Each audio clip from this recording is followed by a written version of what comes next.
Right now in the lineup, a triple shooting leads to a chase through Tacony in North Philadelphia. One of those victims now in critical condition. The evidence investigators hope will help them solve the case. Cause chaos, face prison time. The new law now in effect in New Jersey to ensure people can safely enjoy themselves this summer. And we've got your excuse to have an extra cup of coffee, how experts say it can impact aging and who benefits from it the most. Those stories and more on today's edition of The Lineup. It is Tuesday, June 3rd, 2025.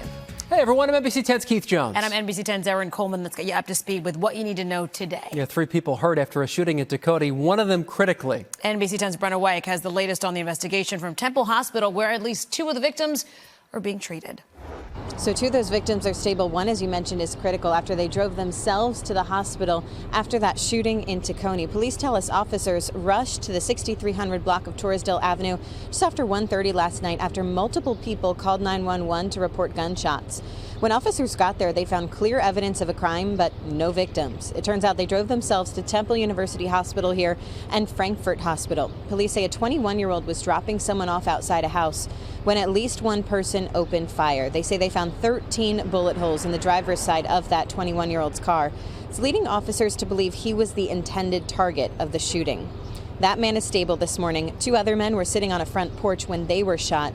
Police say it's not clear whether they were also targeted or just in the wrong place at the wrong time. Of those 2, a 24-year-old is stable, 48-year-old in critical condition.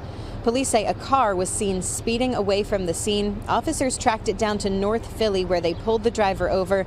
They say 2 people got out of the car and ran. Detectives are now talking to them at police headquarters as persons of interest. Police say they are reviewing footage from surveillance cameras in the area. They hope something they see in that video will help them get justice and make some arrests. Reporting outside Temple University Hospital, Breanna Weick, NBC 10 News.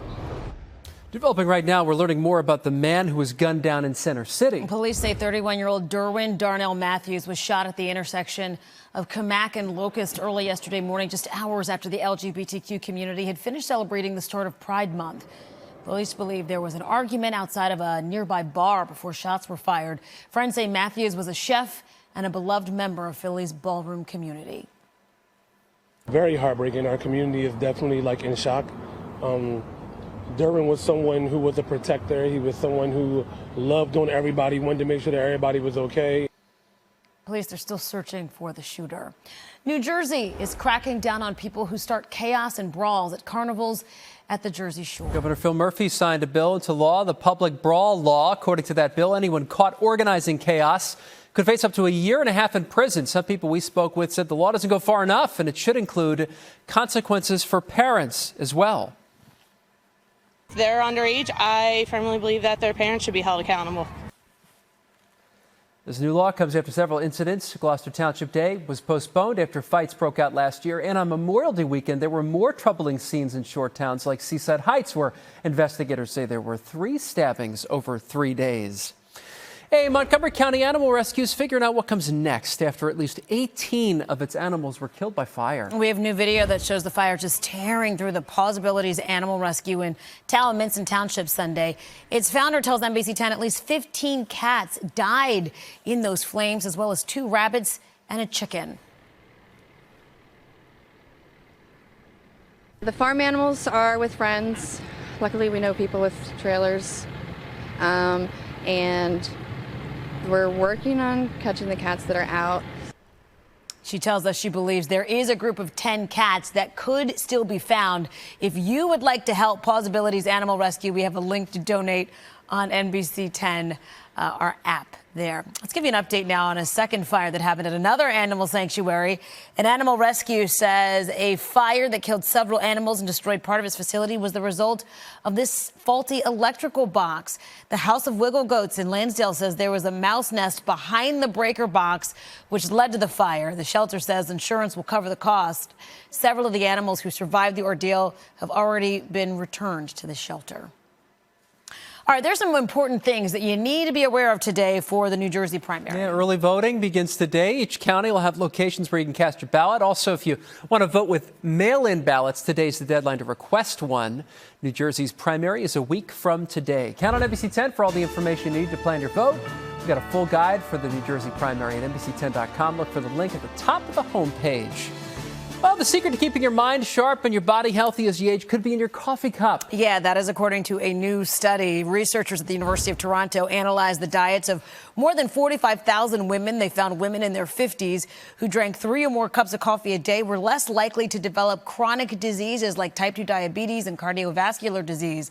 The study also found coffee drinkers had good cognitive mental health. And yes, 3 or more cups of coffee a day. How about that? That sounds like That's a lot to me. Oh, boy. Hey, a 10-foot sculpture honoring the LGBTQ plus community now sits at Penn's Landing.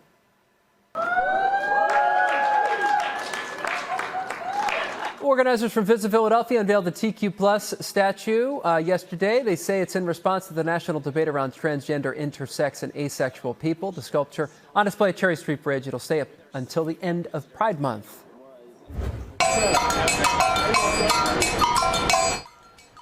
The city marked the start of Juneteenth with a flag-raising ceremony at City Hall yesterday. Juneteenth marks the end of slavery in the United States on June 19th. Celebrations are happening all month long. With great weather, too. The best mascot in baseball teaching students how to get a green thumb. The Philly Fanatic showed up at Emlyn Elementary to plant in the schoolyard. Every time the Phils hit a home run, the team plants a tree in our area. Emlyn teachers say the new trees around the school will help students appreciate the environment. He's the best. Today, Lincoln Financial Field getting a big transformation. Crews are laying down the turf ahead of the big FIFA Club World Cup tournament coming here to Philadelphia. NBC 10's Neil Fisher has that story. Lincoln Financial Field will host 8 FIFA Club World Cup matches this summer, and today the grass will officially be installed for the field. NBC 10 had an inside look at the turf before it was harvested and brought to the link.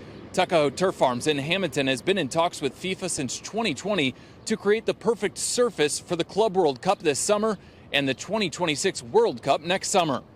Working with the accredited universities on the science behind the grass, the goods, the bads, and just getting everything ironed out to make sure that when the time comes, everything is really ready to go. The installation of the pitch will officially happen at 10:30 this morning. The first match is in 2 weeks on June 16th. Reporting in South Philadelphia, Neil Fisher, NBC 10 News. So many people are really excited about that. Yeah, huge undertaking at the link, and it's going to transform the city for a time, too, which is Absolutely. Cool. Hey, that does it for today's edition of The Lineup. For Erin Coleman, I'm Keith Jones. You can get NBC 10 News updates right here on the NBC 10 app. You can catch us weekday mornings as well from 5 to 7 a.m. Have a great day. See ya.